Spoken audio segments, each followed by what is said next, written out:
start rolling out whatever festive gear you have there, and let's start playing the music. I'll be quite honest with you. This last weekend was a personal struggle, a lot of challenges, a lot of things happening. But, before I lost it, I just basically said a short prayer and started playing Christmas carols all day long, got a paint roller and brushed the cabinet, and then had steak in the evening. And that was a pleasant evening for me. In any case, welcome to the program. And you are watching us via Signal TV channels 8 and 250. Baka sabihin naman yung buti ka pa steak. Hindi ko po binili.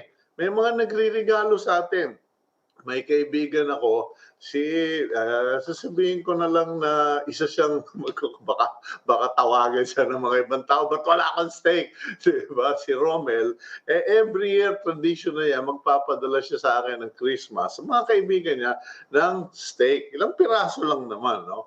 And kami, tinitipid po namin yan. Believe it or not, if you have a good freezer and you put it in the back of the freezer, nakaportion yan, once a month, dudukot ako dyan. Especially if my wife doesn't feel like cooking or if I feel I need something to, reward myself or feel good about, tinitipid yun. Kanya ganun. Hindi naman kailangan maging mayaman para makakain ng steak, ika nga, no? And, entitle yourself once in a while. Hirap kasi sa mga ibang kababayan natin pobre mentality. Wag! Pilipino tayo, hindi tayo pobre. We are resilient. Okay, asarin ko na naman kayo. Yan ka na naman sa resilient mo. In any case, you can watch us via Signal TV, channels 8 and 250, as well as on Facebook.com/OneNewsPH and on YouTube. Just put in One News PH. Okay, today, our guest, medyo pagpasensyaan po ninyo, pero kailangan yung puso natin sa mga kababayan. We should also be concerned about our countrymen, particularly those who are beyond our regions, lalo na dyan sa Mindanao at saka dyan sa Visayas. Alam niyo, tumama itong Typhoon Vicky, hindi masyadong hindi natin masyadong pinigyan ng pansin because everybody was planning on Christmas, not realizing that Typhoon Vicky was going to really, hindi naman siya kasing sama nung Sendong, Typhoon Sendong, pero yung 2011 yata yun, yung Typhoon Sendong, I remember that so vividly because it happened just before Christmas. And the week before Christmas, all the media outlets were showing videos of the damage in Cagayan de Oro, in Iligan, and parts of Mindanao. It was so bad that hindi na po sa nagmamagaling, pero sabi ko sa asawa ko, ayan na, ito na yung mga gifts. Gift ni Hana, gift mo, gift sa mga kapatid ko. Sabi, ba't parang aalis ka? Yes, aalis ako. Pupunta ako Cagayan de Oro, sasama ako dun sa Sisters of St. Paul at tutulong kami dun sa Sendong. And I spent Christmas there, down in Cagayan de Oro, worked with the sisters there, and we basically adopted a public school na kung saan may mga refugee or may mga bakwit, kung sabihin nila. And today, that's what we're going to do. We're going to focus on what areas were affected. First, we'll get an update from Peter Galvez, NDRRMC Spokesperson, and then we'll call Governor Nelson Dayanghirang, Davao Oriental, and then Governor Santiago Cane of Agusan del Sur para malaman natin kung ano ang mga naging impact. Because there are people from those regions living here in Metro Manila and other parts of the Philippines. Kasi tayo mga Pilipino, kalat na kahit na pinanganak ka sa Sulu, pero naninirahan ka na ngayon sa sa Lawag. Stuff like that, no? So we need to be in touch and we need to find out what's happening. And total naman magpapasko, baka makatulong din tayong lahat. Last but not the least, we will also speak with Meloto-Wilk, co-founder of Human Nature. Na-interview na natin sila, and I personally, I've always said this openly, I haven't met them personally, si Ann, but we really believe in their products, and we'll just get their insights kasi very very down to earth sila, very real, and etong may indulto na, may COVID, may bagyo, etc. How can people kind of shift gears and medyo magkaroon ng konting relevant, very, how do you call it, symbolic Christmas. Okay, but in any case, puntahan na po. The time is 8:05, and let's go to the front page of the Philippine Star. Let's take a look at the front page, topping the stories in the paper. The United States of America is now distributing Moderna vaccines, widening the rollout that started last week with Pfizer vaccines. Back here in the country, over 200 firms expressed support for the procurement of the second batch of vaccines from AstraZeneca. At the top of the front page, the government denies rumors that Metro Manila will revert to modified ECQ and tags lockdown rumors as fake. Okay, so hindi po totoo yan, yung mga pinagsasabi na yan. Marami kasi gustong maging news authority, wala, mistake naman. Okay, on the lower part, we continue to the other stories at the front page. Pandemia was chosen as Word of the Year by the Filipinas Institute of Translation. Tropical Depression Vicky left 7 dead and 4 missing after it battered through Mindanao and Visayas.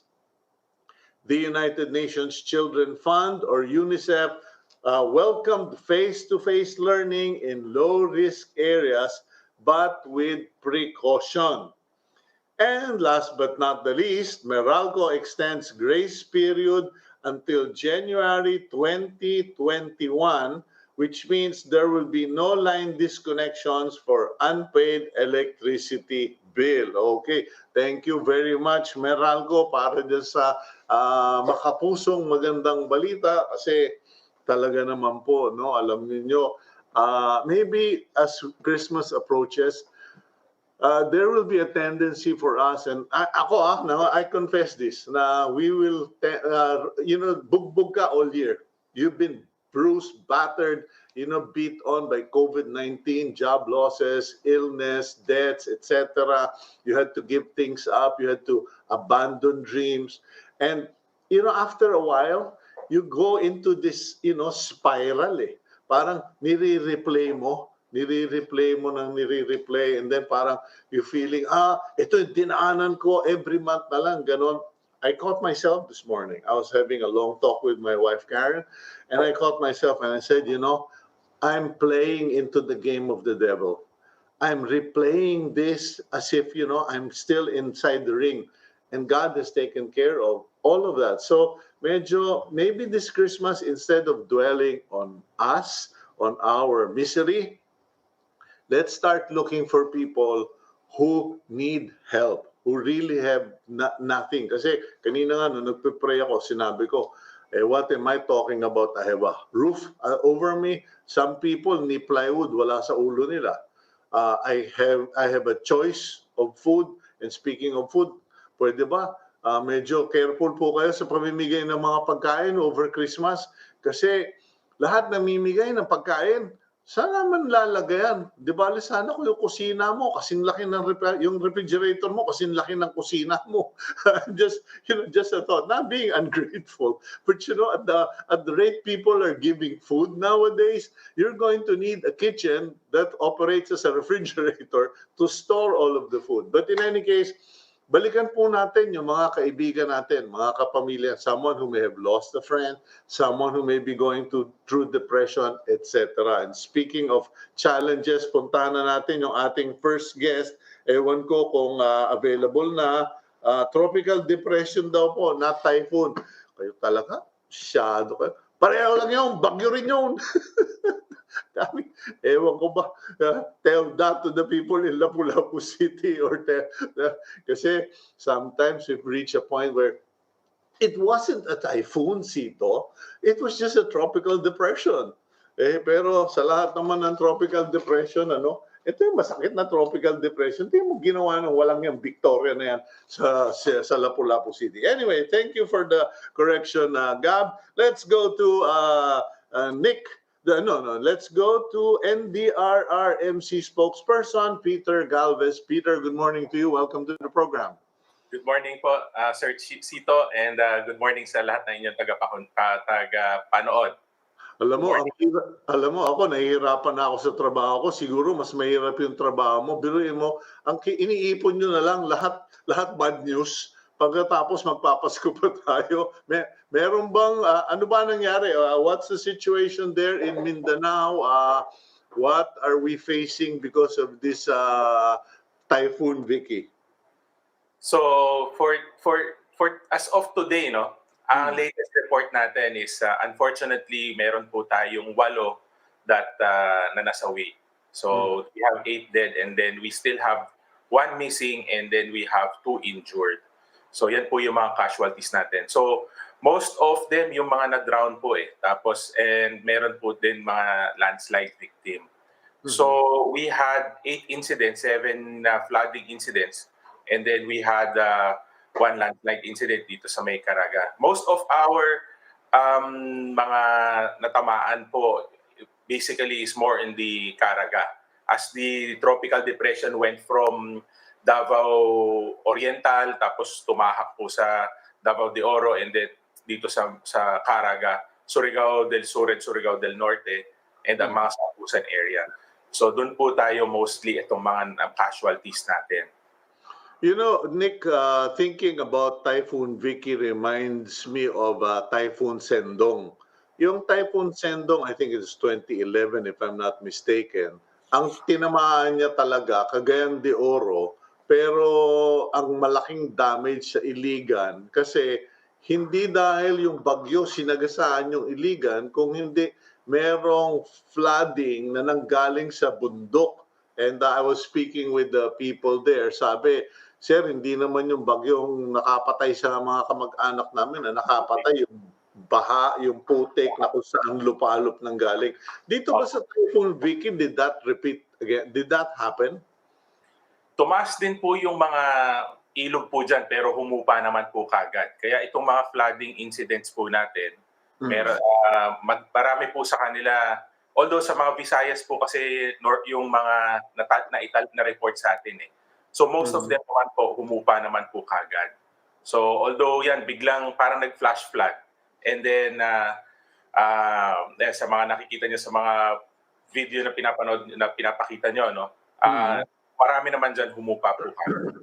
At the same time, pasok ko siguro, meron tayong mga 12 roads at saka 5 bridges. Most of them po ngayon naman are passable na po. Half of them.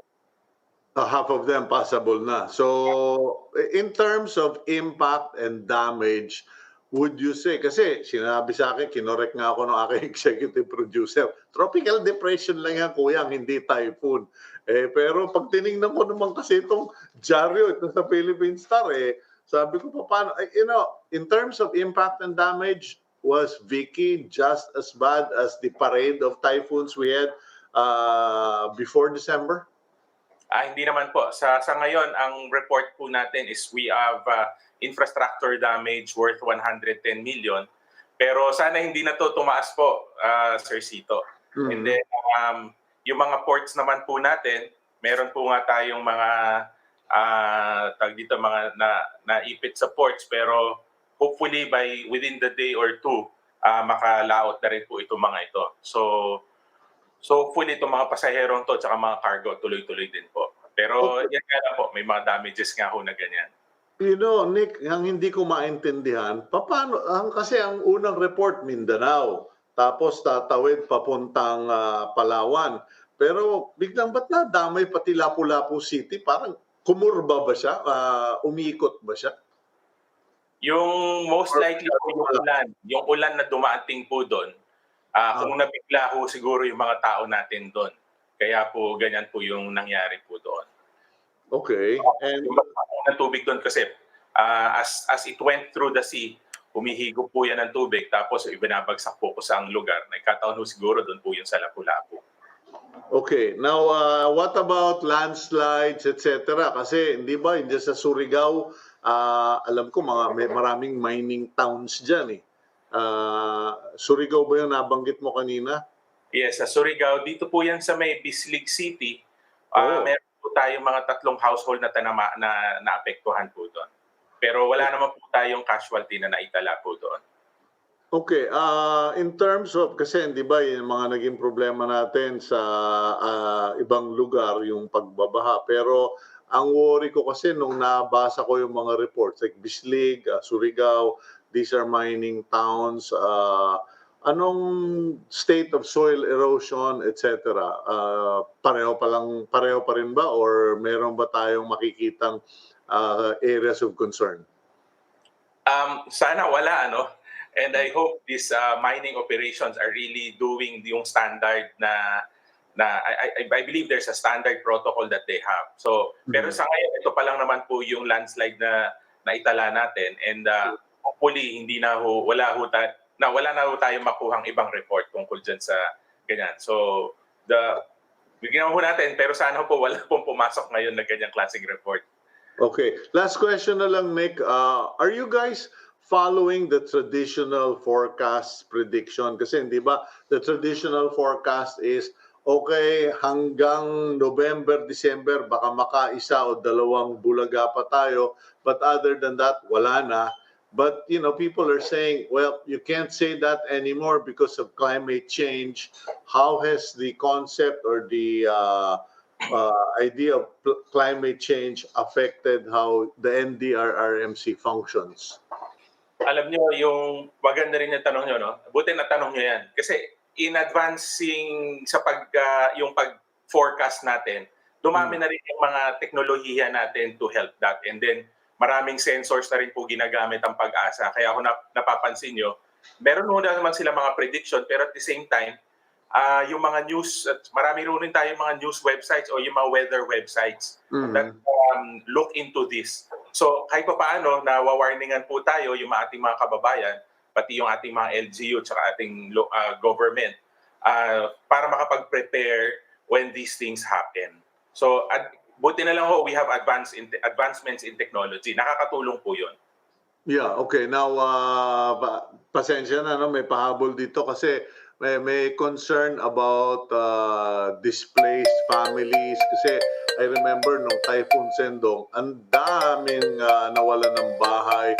I myself volunteered in Cagayan de Oro. Nag-adapt kami ng isang public school with the Sisters of St. Paul. Dito ba sa Vicky, na paghandaan, nakaalis kagad ng tao, and will they be able to return to normal because it wasn't a typhoon? Or are we also going to end up reading or hearing reports about people spending Christmas in evacuation centers? Yun nga po, sana po hindi at sana po makauwi itong mga evacuees natin. Pero meron po tayong mga ilang lugar na nag-preemptive evacuation po sila.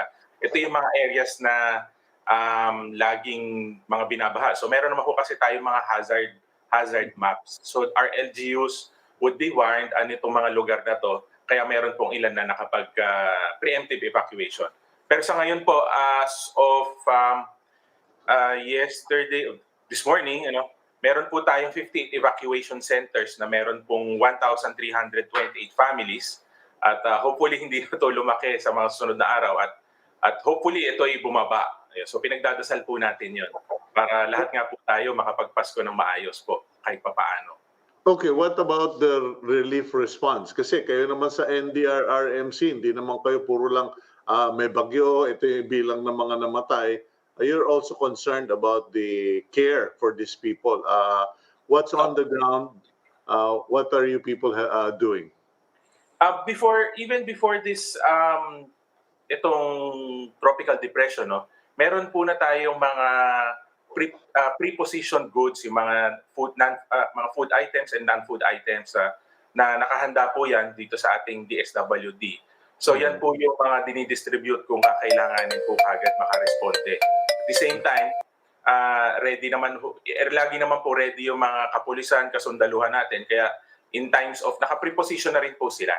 Kaya kung mapapansin nyo, tulad po sa video nyo, nakikita nyo naman kagad yung mga pulis na, lalo na doon sa mga lugar na alam nilang mababaha para at least makontrol po nila yung mga area. So nakakapag-empty preparation naman po din tayo. Well, to end our interview in a good note, if Gab will be able to zoom out on your frame, medyo ang cute niya nga Christmas tree dyan sa likod mo na ano ba, paper Christmas tree ba yan? O gawa ng anak mo ba yan? Opo. Maraming salamat po and Merry Christmas to you and God bless din po. Okay, thank you very much and God bless you and your children and your wife and Thank you. have a great day, Nick. Okay, Have a great day. Thank you. that's our Nick. Bata ko Nick ng grabe. Ano ba naman? Peter Galvez, I'm so sorry, Peter. I don't know. I keep thinking of Saint Nick. Pasensya na po mga kaibigan. Talagang wala.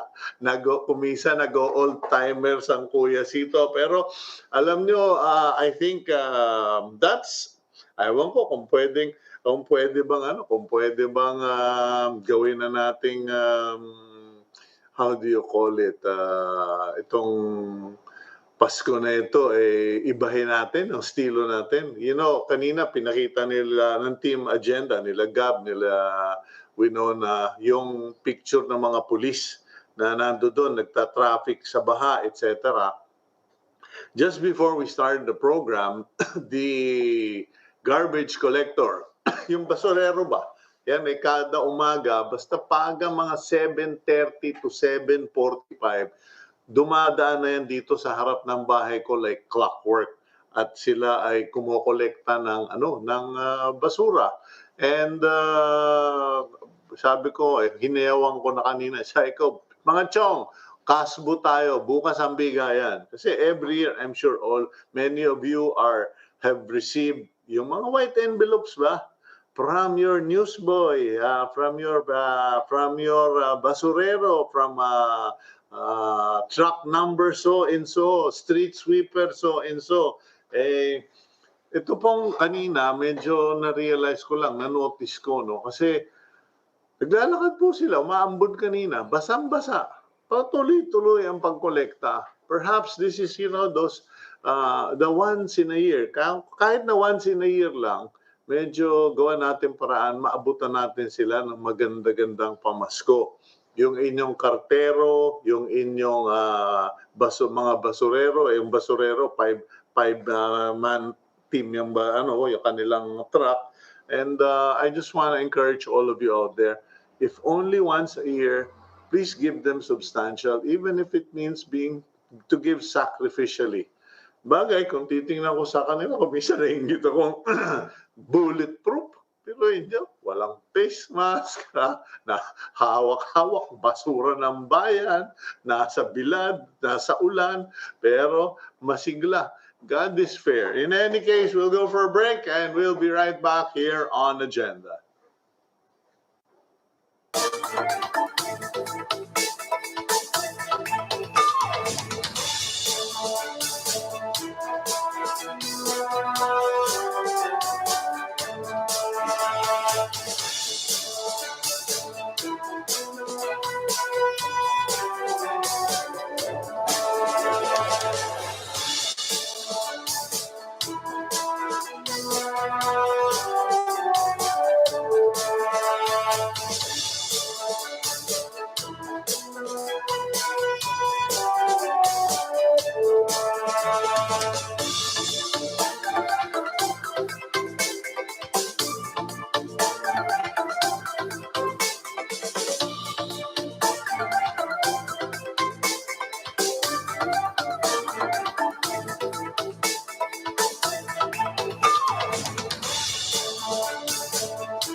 Okay, tuloy po ang Pasko at nagbabalik ang agenda and we continue to monitor the impact of tropical depression Vicky dyan po sa Kamindanaoan. And let's find out now from the governor of Davao Oriental, Governor Nelson Dayanghirang. Kamusta na kaya sila? Governor, magandang umaga. Magandang umaga po sa ating mga kaibigan at sa inyo po. Alam mo, ang masarap lang sa pag-i-interview, Governor, pag nakikita ko na yung kausap ko malusog, nakakaya pang ngumiti kahit na ang daming problema, it inspires me. And looking at you right now, kamusta na ba yung sitwasyon diyan sa Governor sa Davao Oriental, Governor? So far okay naman po. Actually, ang malakas na ulan dito, nung December 17, no? Mhm. Yung sinasabi nilang posibleng maglandfall nung December 18, sa awa ng Diyos is wala namang ulan. Maulap lang ang kalangitan pero wala hong ulan na dumating nung December 18. Mhm. So, hindi nagtuloy-tuloy yung ulan, you guys got a break.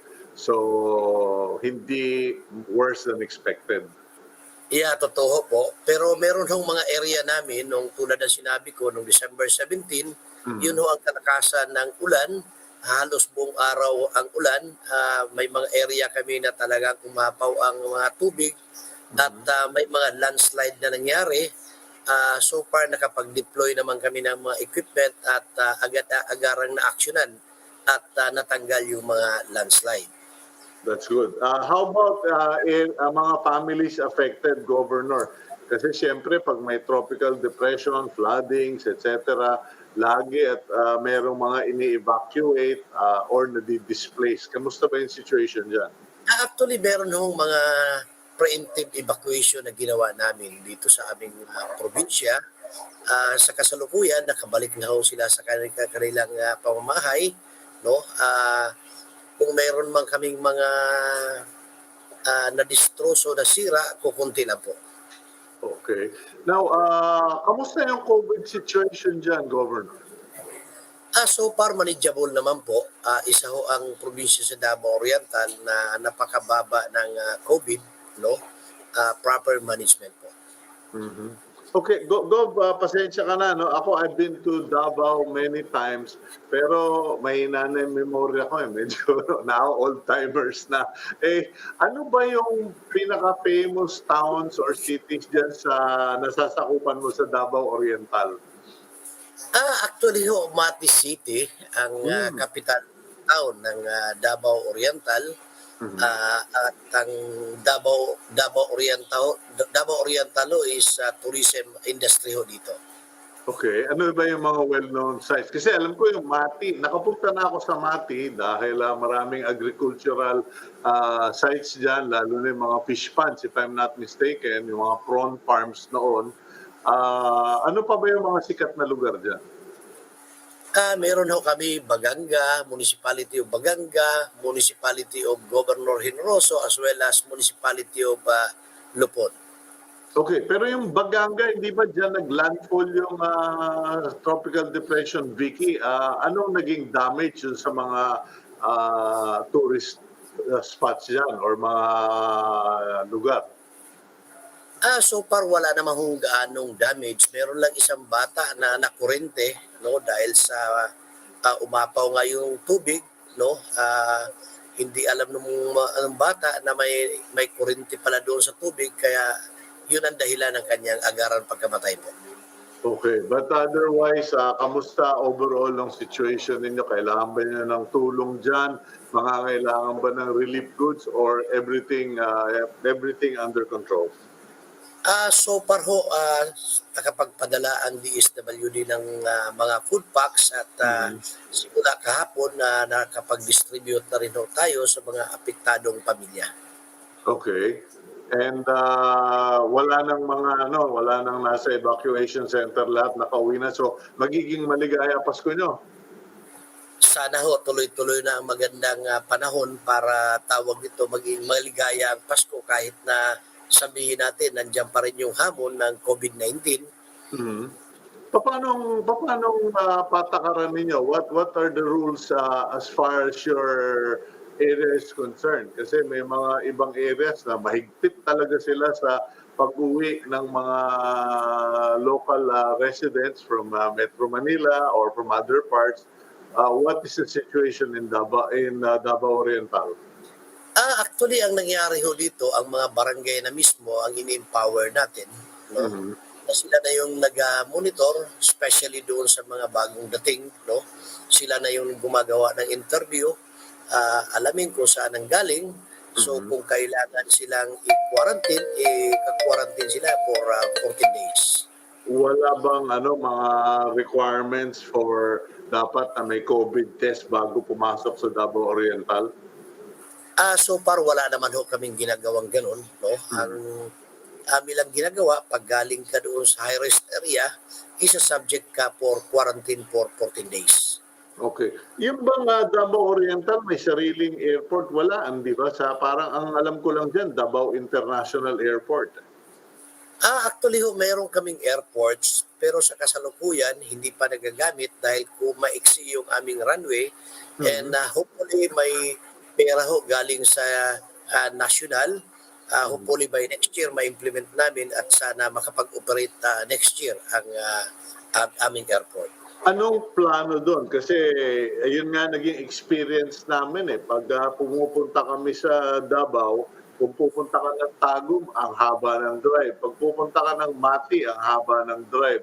And some people were saying, dapat yung mga airport na yan magawa na para hindi na umaasa sa isa lang. Ano bang other options yan? Yun talaga sa Davao City lang.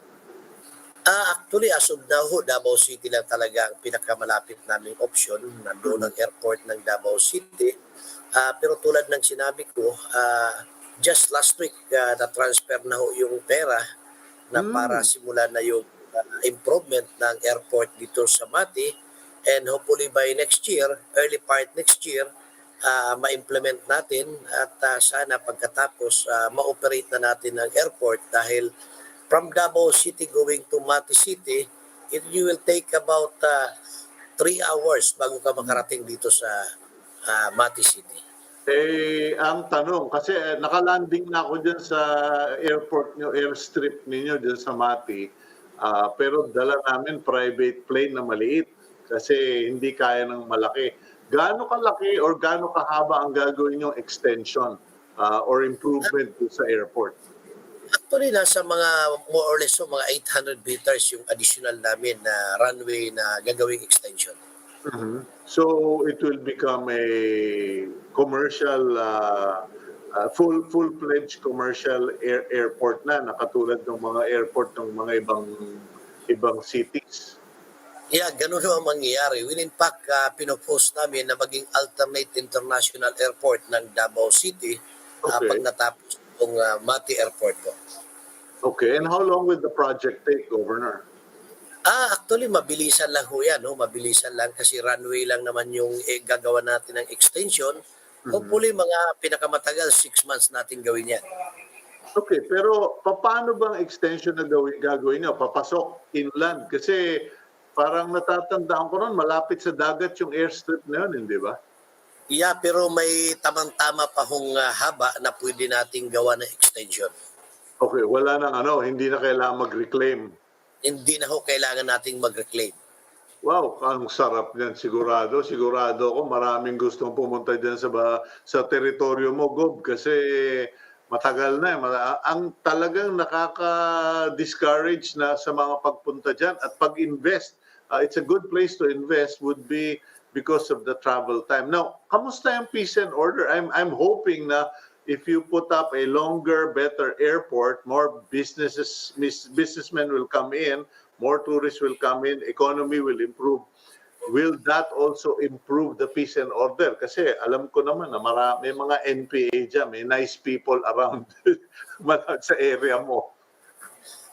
So far ho, ang Davao Oriental naman is isa ngayon sa pinakatahimik na probinsya sa buong Region 11, no? Kung mayroong mga new people's army, talagang kukunti na lang at nasa boundary na lang ho sila. Within fact, ang pag-usapan namin ng mga sundalo natin at kapulisan, dapat by next year, June, dapat tapos na ang issue ng insurgency sa buong probinsya ng Davao Oriental. Okay, so you're saying na safe na ngayon makabiyahe dyan sa area mo sa Davao Oriental kahit gabi kasi Actually, Last kasi punta ko diyan, Gob, sinabihan ako, pinagsabihan ako, "Hoy Beltran, wag na wag mo maisip mag-drive sa gabi dito, baka hindi ka na namin makita." Actually, totoo yan. Noong unang panahon talagang magulo ang probinsya ng Davao Oriental. Hmm. Pero sa ngayon ho, dahil sa simula sa pag-upo natin, isa na binigyan natin ng pansin ang issue ng insurgency. Alam naman natin na pag magulo ang isang lugar, talagang malabo na mag-improve ang isang probinsya. Yeah. So far na-address ba natin ang insurgency? Kung mayroon mang naiiwan, sabi ko nga, finishing touches na kami, hopefully by next year, matapos na namin yung issue ng peace order sa probinsya ng Davao Oriental. How long have you been governor? Gob, gaano katagal ka ng governor? Actually, noong 2016 lang ho ako nagsasimula Okay. as a governor. Mhm. Hindi, well, my compliments to you kasi congratulations dahil ilang dekada na yung problema ng insurgency dyan sa Mati. Maraming nagsasabi sa akin, "Nako kuyang, kung maayos lang sana itong gulo dito at saka ma-improve yung logistics o infrastructure, uunlad ang Davao Oriental." So right now, what are you doing or what are your priority programs para ma-achieve yung mga goals ng mga tiga Davao Oriental? Actually ho, una is ini-improve namin yung mga tourist destination namin Mhm. dahil nga sa maganda na ang peace order ng Davao Oriental, in spite na may pandemic tayo, tuloy-tuloy pa ho ang mga local tourist natin na pupunta dito sa probinsya ng Davao Oriental sa dahilan na tahimik na rin po ang probinsya ng Davao Oriental. Mhm. So tourism and then also of course the airport. Well, in any case, I won't take up any more of your time, Governor. Alam ko marami ka pa rin inaasikaso, COVID, itong mga naapektuhan ng baha. And I just hope that everything is normalized before Christmas Day. And I wish you a Merry Christmas at matagumpay, mapayapang bagong taon sa Davao Oriental. Thank you, Governor.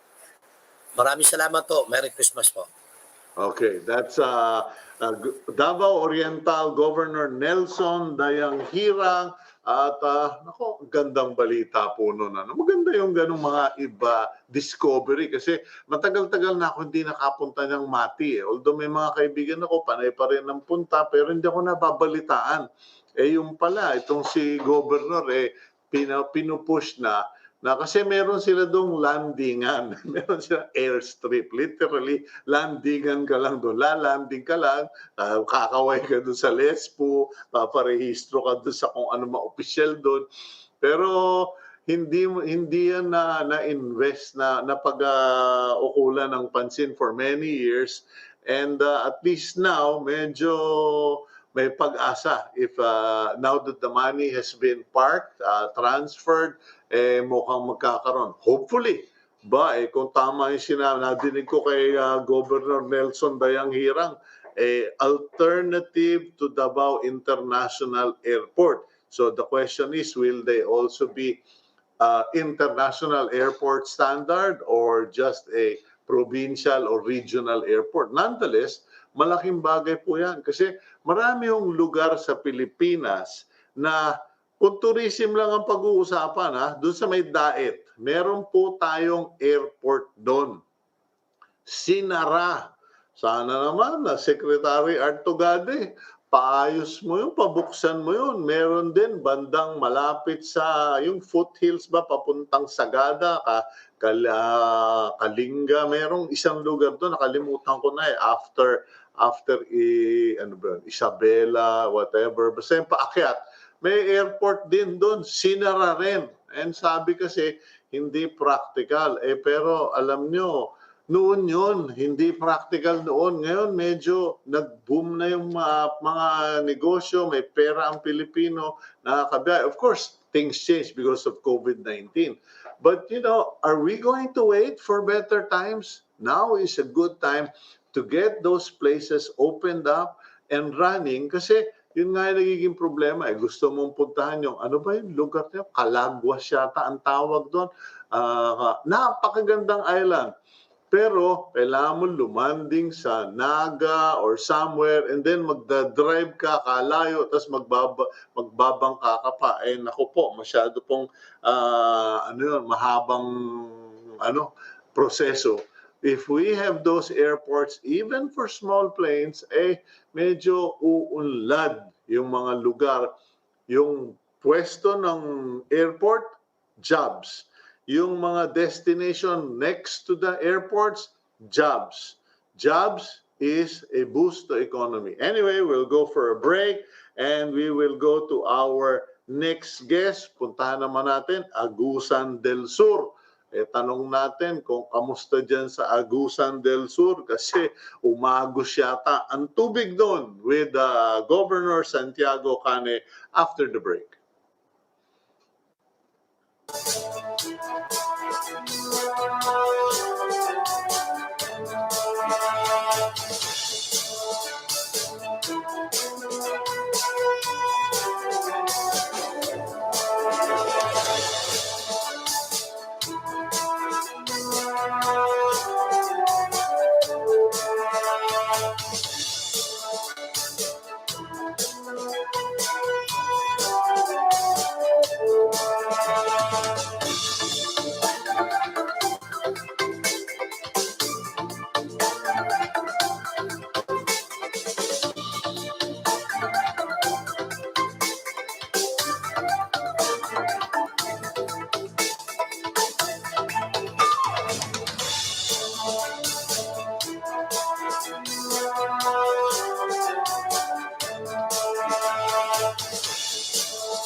Welcome back to the program Agenda. I'm Cito Beltran and you are watching us via Signal TV channels 8 and 250. Medyo pasensya na kayo kung ako parang lango. Lango sa pagod, kulang sa tulog. Okay, let's go to our next guest. He is the Governor of Agusan del Sur, Governor Santiago Cane Jr. Governor Cane, good morning. Yeah, good morning po, Sir Chito at sa buong Pilipinas. Isang napakagandang umaga. Okay, sa iyo na nagmumula yan na magandang umaga. Sana maganda yung kinalabasan kasi worried kami. Actually, no, bihira ho kami yung magpapalit ng programa tapos tututo kami sa mga tinamaan ng bagyo kasi nag-aalala kami. Kamusta ba dyan sa Agusan del Sur? Balita ko, mga ilog dyan. Yes, as of today, Sir Chit, okay na po. Hindi na masyadong malaki ang pinsala actually because that was a flash flood. Mm-hmm. And sa ngayon, meron pa rin tayong mga pamilya na nasa evacuation center pa rin. And these are families who live along the Agusan River at saka sa Agusan Marsh. Mm-hmm. But most of our evacuees have already gone home the day after the flash flood. Kasi nga mabilis na umakyat yung tubig pero mabilis din itong naglaho. Mm-hmm. In terms of impact, damage to property, mga bahay, marami bang natamaan or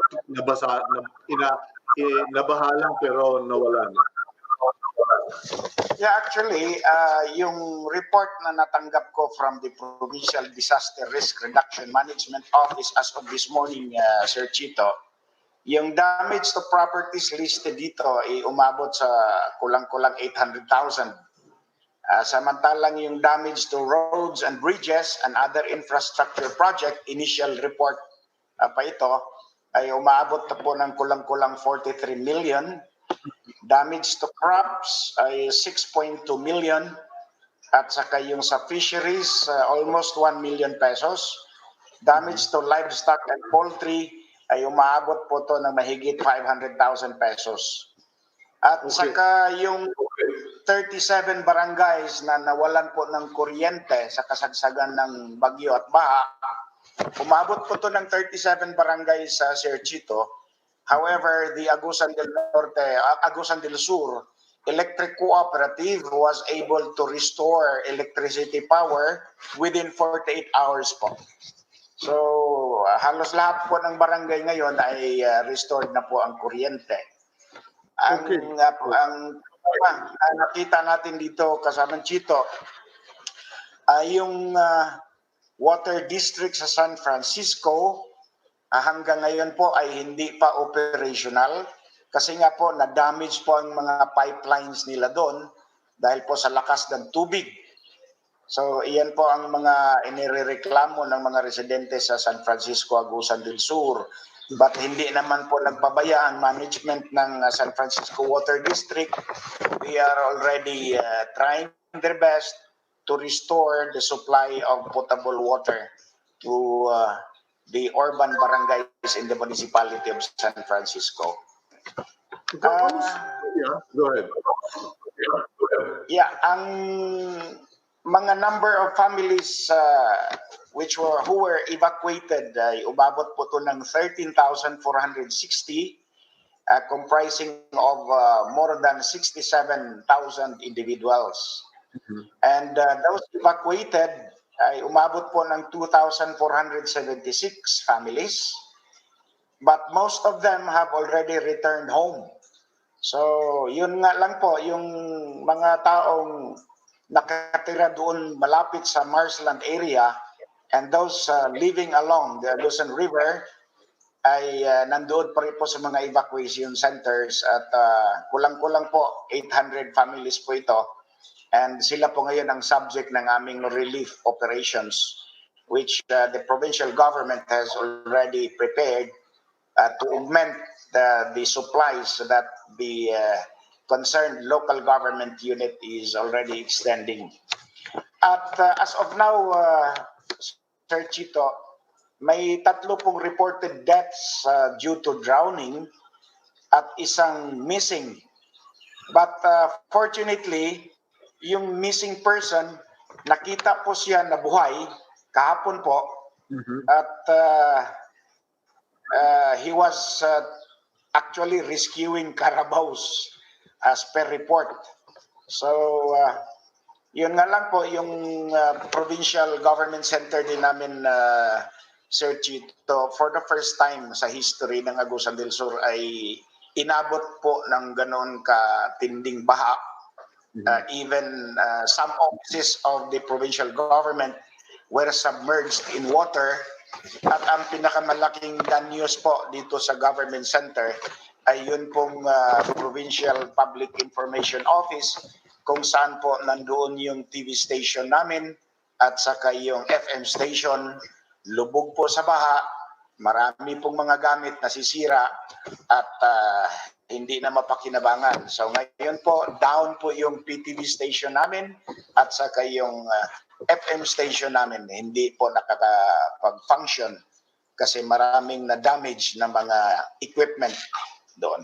Okay, being an agricultural area, may capacity ba yung yung nasasakupan yung Agusan del Sur, mayroon bang financial capacity to meet all of these problems or to fix all of these problems, Governor Cane? Yeah, kung pag-usapan natin yung damage to agriculture at saka yung pangangailangan ng pagkain sa mga tao, siguro kukulangin kami doon sa pagbigay tulong doon sa mga na-damage na mga crops. Pero kung pagkain sa mga evacuees, actually the provincial government is already ready for this. At yung sa mga damage to roads and bridges, siguro kukulangin din kami dito. But we are very optimistic that the Department of Public Works and Highways will always be there to help us out in the repair of roads na damage at saka yung ibang mga bridges na wala namang mga major damages to bridges and roads. Pero sa laki po ng stretch ng highways namin dito ay sigurado ito nga initial nga po kulang-kulang 43 million yung damage. At saka doon sa mga provincial roads and municipal roads and even barangay roads, sigurado we will have to evaluate the extent of damage and we will try to do something and give our best in order to restore the damaged roads and bridges within our territory. Okay, in terms of productivity and profitability, kasi siyempre kahit papano, negosyo pa rin yan business pa rin yung pagpapalakad ng probinsya, pag-asikaso ng mga iba-ibang industriya dyan. How long will it take the area, Agusan del Sur, to recover dito sa damage nito? Kasi baka sabihin ng ibang tao, maliit lang pala ang damage, pero mga buhay apektado. Yeah, totoo yan, Sir Chito. Maliit lang ang damage, lalo na sa mga properties at saka in terms of victims of the flood. It is because preempted na po namin yung mangyayari. Even before Pag-asa issued the rainfall warning, we already issued the mandatory evacuation sa lahat po ng mga barangays, lalo na doon sa mga low-lying areas. So bago pa man bumaha, bago pa man bumuhos yung malaking volume ng tubig, karamihan sa mga residents namin in low-lying areas were already forcibly, in quotation mark, forcibly evacuated by their barangay officials and municipal officials. Kasi nga po, medyo sanay na kami dito sa Agusan del Sur sa mga ganitong klaseng kalamidad. Kasi nga, Agusan del Sur nga po ay laging binibisita ng baha. So, natuto na kami sa mga past experiences namin. Maaga yung forced evacuation kasi yung mga munisipyo namin dito, Sir Cito, ay meron silang kani-kanilang sariling ordinansa for forced evacuation for calamities na of this nature. Kaya natuto na kami in the past. And yung business-wise naman po, ay ngayon medyo normal pa rin kasi nga mabilis lang yung tubig na nawala na. So back to normal life again, except those in areas which are still low-lying and still underwater. Governor, nabanggit mo, sanay na kayo sa baha. It happens regularly. I was under the impression that your province is known for forest farms or yung mga lugar ba na nagtatanim, parang plant, grow, and harvest. So, parang iisip ko, walang nangyayari. Say again po, medyo naputol po yung audio. Wala ba kayong mga forest farms? Di ba maraming forest farms dyan sa Agusan? Yeah, ang mga tao po dito ay lalong-lalo na doon sa mga upland areas ay nagtatanim po sila ng mga falcata at other planted species na kahoy. At ang hindi lang namin pinapahintulutan dito ay yung pagpuputol ng mga natural grown trees. Kasi nga we are in partnership with the Department of Environment and Natural Resources. So sa ngayon po ay medyo napigilan na po natin yung mga illegal cutting of logs. However, yung mga planted species po, they are allowed because they are the ones who planted the trees in the first place. But these are trees na kinoconsider namin na agricultural crops. Tulad ng falcata at ang ibang pangklase. So patuloy pa rin po yung yung pag-harvest. Hindi nakatulong yung mga forest farms na yan? Hindi nakatulong para matigil yung yung mga baha-baha dyan? Yeah, actually, Sir Cito, ito yung analysis ko, kasi simulat sa pool dito na ako sa Agusan del Sur. Kahit pa siguro, yung latest na baha nung isang araw, kahit pa siguro if Agusan del Sur were in a situation where our forest cover ay malaki pa rin, ay siguro hindi kaya pigilin ng mga kahoy na yun dahil sa lakas ng buhos ng ulan at saka continuous ito for 24 hours and even more. Pero siguro nakakatulong ng konti pero hindi kayang pigilin sa tingin ko. At saka sa ngayon din naman po, yung forest cover namin dito sa Agusan del Sur, we are still within the ecologically balanced declared 30% forest cover. Meron pa naman po kaming mga virgin forest dito. At per record from the Department of Environment and Natural Resources, yung forest cover namin dito sa Agusan del Sur is one of the highest in the entire country.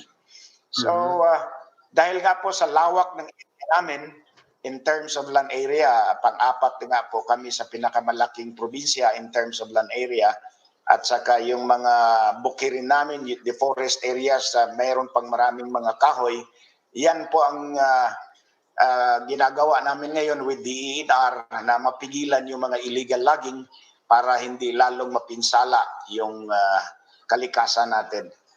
But the volume of water that poured into the province on December 18, kasamang Cito, really was tremendous. It was an unprecedented amount of water that fell into the province of Agusan del Sur, which caused the rising of the water level along the national highway municipalities. Ang binaha naman, ang napinsala, Sir Cito, hindi naman yung mga munisipyo along Agusan del Sur.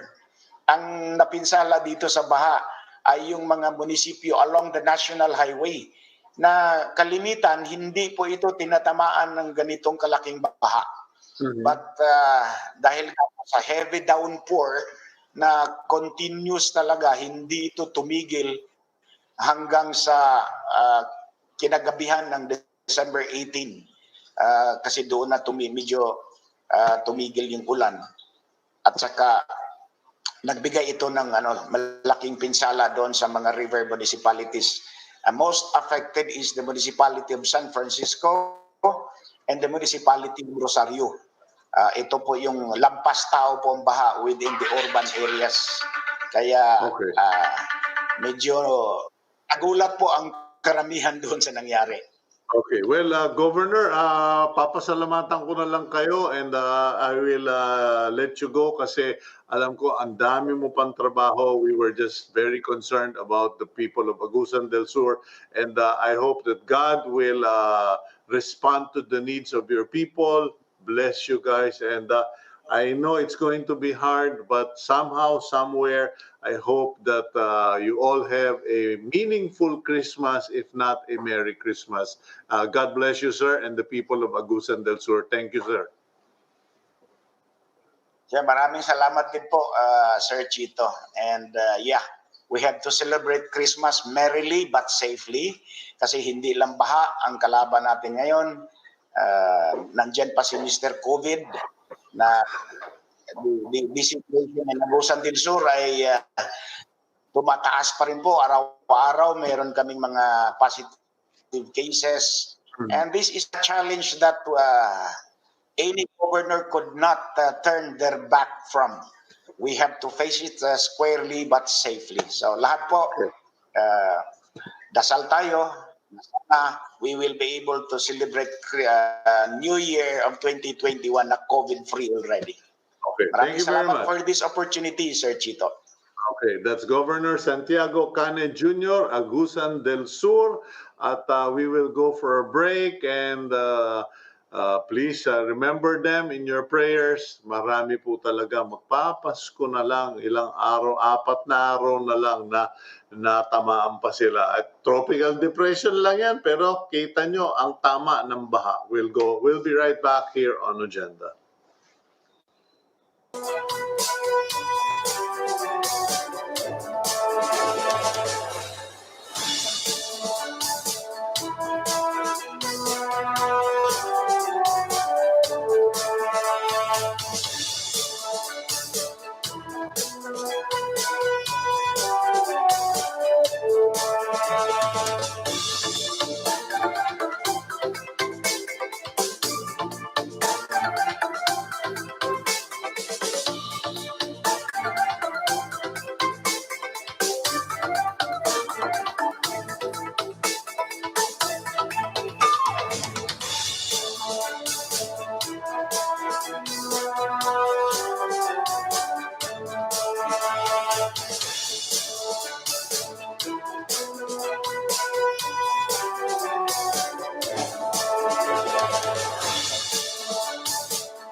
Okay, right here on Agenda and sabi ng aking EPA, Sir, pasensya na. Sinabi naman naming Cito pero sabi ni Gov Cito. Actually, here's a funny story. Para lang maiba naman tayo, no? May funny story kasi many years back, meron akong na-discover. May pinupuntahan akong bar, restaurant, and nagtataka ako pag paminsan-minsan, parang wala akong bill na dumadating kahit na hinihingi ko. Pagkatapos, sabi ko, o sige, okay, maliit lang yung sinisingil sa akin. And then, napag-alaman ko na yung bill ko pala would be given accidentally naman, ano? Sabi, may nagkwento sa akin, accidentally, na ibibigay yung bill ko to a guy named Cito Beltran. So ako si Cito Beltran, itong kaibigan ko, kilala ko, Cito Beltran. Pero hindi kami yung hindi kami nakakapag salo-salo. Tapos, may kaya siya, mayaman siyang tao. Okay? Sa computers, etc. Tapos sabi ko sa kanya, alam mo, minsan nagkita kami, alam mo, I owe you so much. Kailangan i-treat naman kita kasi mukhang binibigay sa'yo yung bill ko pag nagkakataong magkasabay tayo sa isang lugar. Sa'yo na pupunta yung mga bill ko. So sabi, hindi, okay lang, walang problema, kaya naman eh. Tsaka, ginagamit ko rin yung pangalan mo pag nakikipag-date ako eh. Tayo, sinasabi ko lang ba, good morning to Cito Beltran wherever you are. And on that note, let's go to our next and final interview for the morning. She has guested on the program. She is together with her sister Camille and husband Dylan. She started Gandang Kalikasan Incorporated or Human Nature in 2008. She is none other than Ana Meloto-Wilk, co-founder of Human Nature. Hello, Ana. Welcome back. Good morning, Cito. Thank you for having me again. Kailangan ng sabi ng staff ko, kailangan daw ng pampangiti sa akin at ako bugbog na sa 2020. Na-confused din ako. Sabi ko, alam ko Cito ka. Bakit Chito ng Chito kanina eh? So, medyo na-question ko rin yung sarili ko. Alam ko Cito yung pangalan niya. Well, no, actually, it's interesting because in the Visayas, that seems to be a common practice. They know the name Chito and they don't really relate to a name Cito. Kasi Ramon Chito, hindi Ramon Cito or Luis Cito, which is in my case. Okay. In any case, Ana, alam mo, I was just going through the profile of your company. You have 34 branches of Human Nature nationwide, and then your product is distributed in the US, Canada, Singapore, Malaysia, and the United Arab Emirates. Isang talon na lang, pwede na kayo sa Europe. Kailan ba kayo magkakaroon sa Europe? Dahil inaaraw ko ng anak ko. Kailangan ko ng trabahuhin yan for 2021 for your daughter para we can get Filipino products to her. Ay, hindi. Kami na magre-represent sa inyo doon. Kala mo, may pera, no? In any case, Ana, the reason we invited you today is basically to talk about last minute Ako nga, hindi pa ako nakakapamili ng pamasko para sa commander ko. I'm already complaining because everybody keeps giving food. And sabi ko, ano ba? Kasi laki ba ng kwarto yung refrigerator ko na mamapagpasok ko? So ano yung mga gift suggestions mo? Kasi anong mga products na marirecommend mo during this holiday? Right. Okay. So actually, 2021, we've really been busy also trying to innovate, trying to respond to yung mga needs ng mga tao kasi we all have shifted to essentials. But at the same time, it's so important that yung quality ng essentials natin ay still genuinely natural. So they're still helping the environment, they're still supporting Filipino farmers, ganyan. So one of my top recommendations is shampoo bar because we've gotten rid of the plastic bottle, so it's still very effective to clean your hair. But it's plastic free, so it's wrapped in paper, so you get the same effectiveness in terms of softness, cleaning, and all of the natural ingredients, pero wala yung bad effects of contributing to the plastic waste in our environment. Yeah, so we have a shampoo bar for women, for all of the women in your life, and then we have a men's shampoo bar, and we also have a kids shampoo bar. So that's one of my top recommendations. So, hindi na siya debote, debareta na siya. Yes. It's very convenient. Plus the fact na it lasts longer. Yung isang shampoo bar is equal to more than 2 bottles of 200 ml shampoo. So, save money, save the planet ka. Basically, hitting 2 birds with 1 stone. Okay. Ano pa ang masasuggest mo? May yung mga sabon. Kasi, okay, you have a shampoo bar. My next question is, okay, kasi not many people think about this, but I notice this sort of things There are places where you have soft water and there are places where you have hard water. Right. Pero ang sabon mo, iisa lagi kasi loyal tayo. Ganun ang Yeah. Pilipino. Pero hindi nila naisip, bakit pag nasa probinsya ako, ang hirap magsabon. Pag nasa Manila ako, ang daling magsabon. Ako, taga Laguna ako. Grabe, very hard yung tubig namin dito sa Laguna. So, again, I would recommend our Human Nature cold pressed cleansing bar, our soaps, which has VCO. So virgin coconut oil that's sourced from Philippine farmers. So pagka mahirap very harsh sa balat yung hard water, di ba? It has moisturizing VCO to help keep your skin soft. And at the same time, yung all-natural na surfactants natin to make sure na hindi malagkit, hindi pa rin mawawala talaga yung dumi sa katawan natin. So it's both cleaning and moisturizing. Plus the fact that we use Philippine ingredients. So we have a lot of scents that you can choose from. Merong lemon, citrus, merong lavender, we have vanilla. So whatever it is that you like, maraming mga different scents that you can choose from. And plus the fact that, again, it doesn't have any plastic. We've changed the packaging so that it's paper. It checks yung pro-environment natin na advocacy pa rin. Okay, what other products would you recommend? So that you have the soap, you have the shampoo. What else? Sanitizer. Now that we all have to be very cautious about the virus, what we've done is yung mga sanitizer namin, hindi na lang siya nasa maliliit na spray bottles. We have 1-liter bottles so that you can keep this big bottle at home. Tapos isasalin mo na lang, di ba? Tuwing kailangan mo lumabas. Alam niyo mga kaibigan, baka magtaka kayo bakit ako nagsasabing ay salamat. Kasi nakakairita ko yung mga maliliit na bote. Yung nakakadalawang araw ka palang ubos na, magre-refill ka na naman, nakakapikon eh. Sabi ko, pwede ba bumili kayong malaki-laking bote? Meron kami, 1 litro. So, yun, pwede mo na lang isalin sa mga mas maliliit para pag lumalabas ka. But then, yun na nga, menos sa gastos, menos din sa plastic.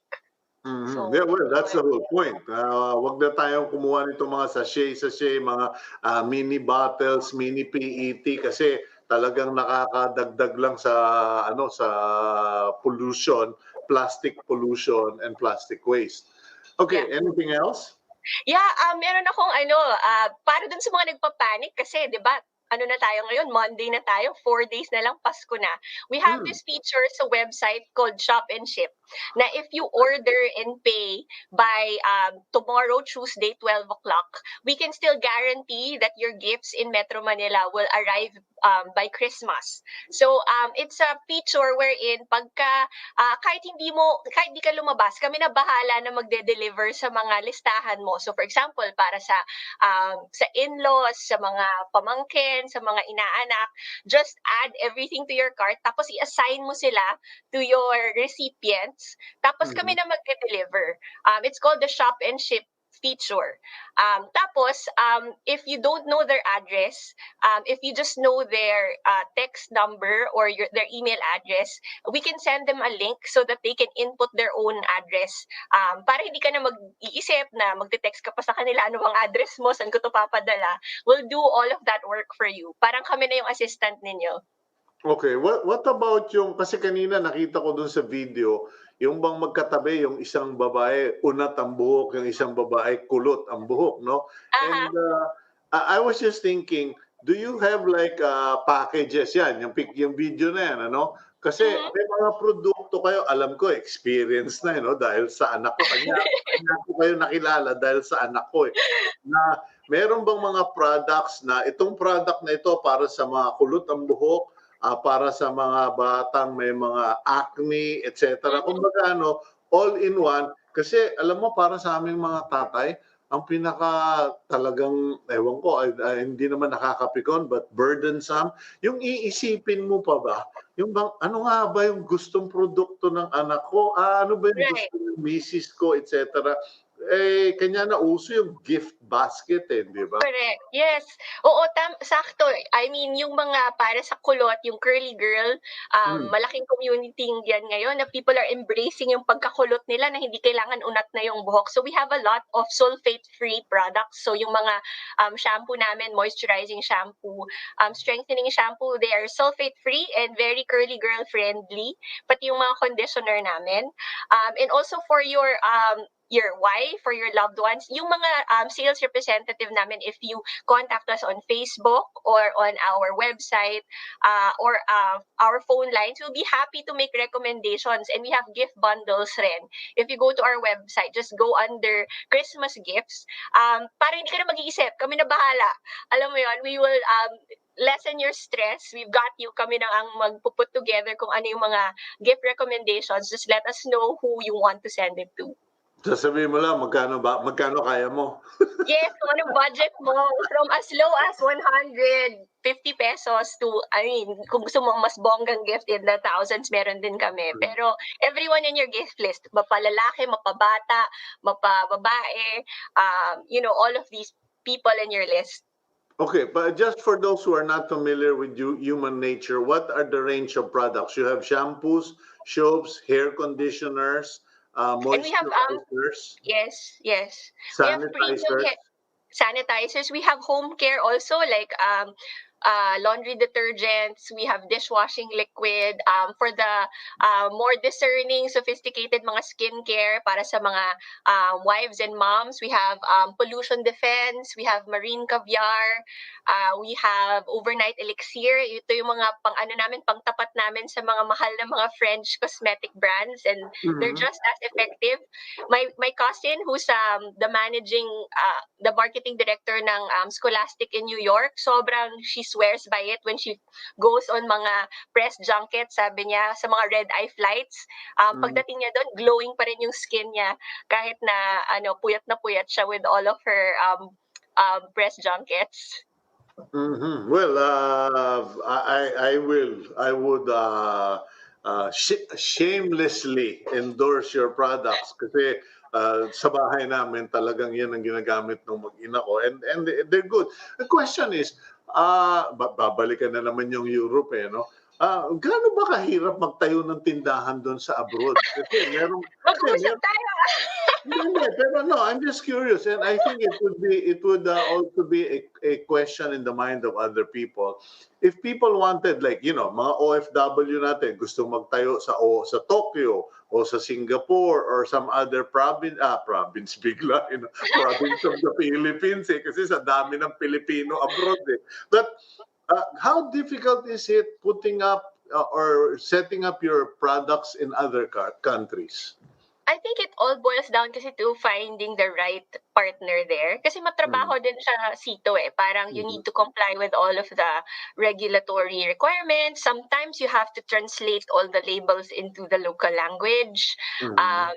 And then yung mga, of course, there are tariffs, there are a lot of regulatory hurdles that we need to get over. But at the same time, of course, we're up to the challenge. Actually, this is one of the things that pandemic has really revealed to us, that we need to expand outside of the Philippines because we're so proud of the brand. We're so proud of the Filipino formulators. Lahat ng mga produktong to, puro Pilipino yung gumawa.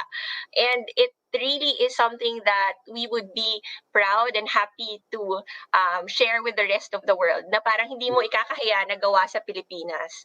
So that's really something that we wanna move into in 2021. Yeah, but what will this setup be? Kasi alam mo, ako, pasensya ka na, no? Meron akong mga business models na inaayawan at kinikriticize ko talaga sa column ko, lalo na yung mga franchise. Kasi may mga franchise, I'm sorry to my friends in the franchising committee, but there are some franchisers na gagawin nila, they will promise you the sun, the moon, and the stars. Pagkatas, pag nakakuha na nila yung bayad mo, nabenta na sa'yo yung mga produkto, wala nang follow-through, walang follow-up, walang hand-holding, etc. In your case, what will the future be like as far as will you guys be helping them in the step-by-step process of building up the business? Actually, that's our model locally already. We have a whole department dedicated to our partners. We call them branch operators, diba? You mentioned we have 34 branches all over the Yeah. Philippines. So we have, account managers dedicated to every one of those branches. We provide a lot of training. We provide also the template for how the store should look. How every time we have new products, we send all of the information. We send out our people. Now it's via Zoom to tell them all about the product so that they're equipped to really push. And we also have a lot of national programs to draw people into their store. So, hindi namin binibitawan. We really make sure that they've made a commitment and they've believed in the brand. So, we have to really also do our best to be able to support them and equip them to be the brand ambassadors in their area. So, for example, one of our best branches are in Davao. Napakalayo nila, but they've really done such a great job in terms of pushing and promoting human nature in Davao. We have another one in Bacolod. They opened during the pandemic. It's amazing how they were so brave to do that, and now they're one of the fastest growing branches also that we have. So it's a collaboration. We have our ideas, but then they know the market better than us. So then they tell us also what works for them. And then, we support. So they have their own ideas. We have our own ideas. So we just kind of collaborate to bring, the best result. Okay, quick question lang, Ana. Nakita ko kasi doon sa video kanina, akala ko buntis, hawak pala bag eh. Paano naman yung mga pregnant women? Alam mo, maraming babae, there are many women, pregnant women, who feel left out. They feel like, just because I'm pregnant, there are no more products for pregnant women. Yeah. Although that's a really growing market. Does Human Nature carry products for pregnant women specifically? Alam mo, Cito, since we started Human Nature, I've had 4 pregnancies. So I had 2 kids. I had 2 kids before Human Nature, and then during the course of building Human Nature, I had 4 more. So alam na alam ko lahat ng mga Anim ka na? products. I have 6. I have 6 kids. Grabe, akala ko naman napaka-slim, maganda, ang ganda itsura. Wow, I'm impressed. You don't look like you had 6 kids. Ito ang sa akin, Cito, mukhang this is God's calling for me to really have 6 kids, kaya I just responded to that. Alam mo ba? So anyway, going back to your question, all of our products, I've really used them all throughout my 4 pregnancies. And the great thing about it is that we don't have synthetic fragrances that contain phthalates. Those are some of the kind of things that pregnant women should really try to avoid, because there's a lot of studies that have shown that they cause hormone disruption. So dapat hindi tayo nagpapabango, hindi tayo gumagamit ng mga masyadong malalakas na amoy. And Human Nature products don't use any synthetic fragrances. So it's really good for pregnant women. And then, I don't know if you want to know this, pero one of our biggest sellers is sunflower beauty oil. So it's just pure sunflower oil. I used it when I was pregnant. Sobrang halos wala akong stretch marks. Even my OB was saying, naka-anim ka na, bakit parang wala ka masyadong guhit-guhit, ganyan. Sabi ko, Doc, lang yan, sunflower oil lang yan. Okay, well, at least no one can say that I am not considerate of pregnant women. So at least, may secret na kayong nadinig. Kung buntis po kayo, kontakin nyo Human Nature, yung sunflower oil, para na walang stretch marks. Correct, walang guhit-guhit. Okay. Anyway, Anna, thank you very much for your time today, and expect a call from my wife, because masakit na yung tenga ko tungkol dito sa why isn't Human Nature here in the Netherlands? Yeah, hopefully next year when things settle down and we can really think about expanding outside the Philippines, because truly this is something that the Philippines can be proud of, and so that the world will know that we are capable of such high quality products also. Okay, thank you very much. God bless, and as always, looking forward to your new product lines and good news from Human Nature. Thank you very much, Ana. Maraming salamat, Cito, and maligayang Pasko.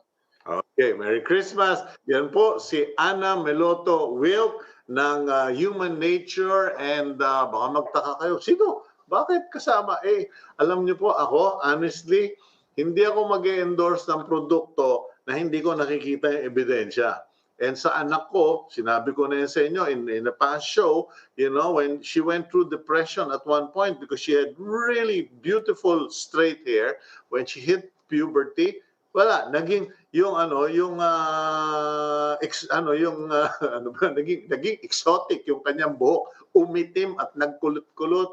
But she now uses Human Nature, and she has fantastic curly hair. She grows it so long, and it's always full body.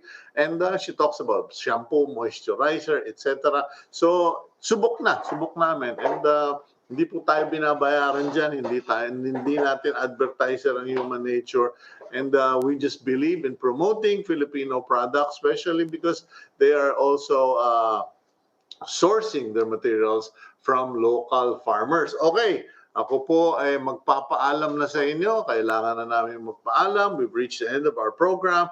We hope that somehow you will think of our friends, relatives, fellow Filipinos there in Agusan del Sur, in Davao Oriental. Pray for them. I hope that you would take time to consider the people outside your door, outside your window, yung basurero, yung kartero, kaminero, street sweeper, etc., yung newspaper boy, at abutan nyo naman ang magandang pamasko. It's once in a year. Let's be generous, at least this time of the year. Make someone else happy. And I know God will always reward you for your generosity and for your kindness. And please include us in your prayers. Please help us to get strong, especially my sister Marisa, who is dealing with breast cancer. Please include her in your prayers. And all the women out there who are fighting breast cancer.